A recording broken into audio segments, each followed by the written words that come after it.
Hello, I'm Callum Houston, and this is my Unchained Movie Review. This time I'm looking at Evil Dead Burn from 2026, starring Souheila Yacoub. So, the Evil Dead franchise is now well into its post-Sam Raimi second era, and it is single-handedly propping up the horror genre. The series is a showcase and a stepping stone for hot up-and-coming directors. Fede Alvarez, who directed the 2013 Evil Dead reboot, went on to direct Alien Romulus. And Lee Cronin, who made Evil Dead Rise, just gave us his Mummy movie. Both those directors gave us fantastic Evil Dead movies. So the new director, Sebastian Vanacek, has big shoes to fill. And he does succeed admirably. One of the hallmarks of these movies is the pre-title sequence, and Evil Dead Burn is no different. It starts with a 16-minute pre-title sequence, and I've never seen a movie quite present the title the way they do in these movies. They're quite fun. The pre-title sequence in this movie involves aquatic action on the lake from Evil Dead Rise, and in fact, it looks more like a shark movie than an Evil Dead movie at first. Evil Dead Burn is automatically going to be compared to Evil Dead Rise, which was a magnificent horror film. Hard to top, maybe it can be equaled, but probably can't be bettered.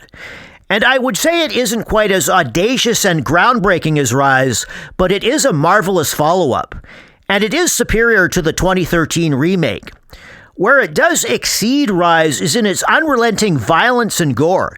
It is shockingly brutal and gory, surprisingly so.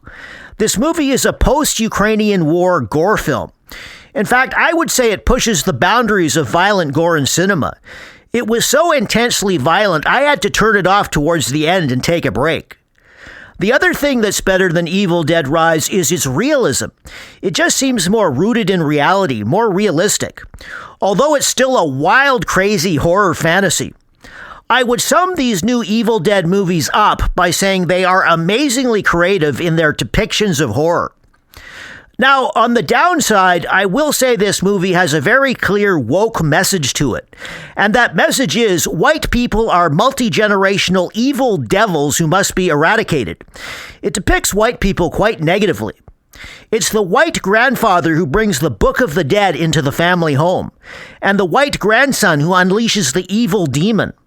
The white father is a pushy asshole whose abusive traits get amplified by demonic possession. His white wife is racist, weak, and rude. The white grandmother is a senile old lady with a bad attitude. And the white son, who dies in a car accident at the beginning, is a wife-beater who abuses his spouse, the star of the movie, Souheila Yacoub. And she, of course, is a mulatto. So the message is, this white family are nasty colonials who have to be eliminated. It's about a poor BIPOC girl being abused by the white man.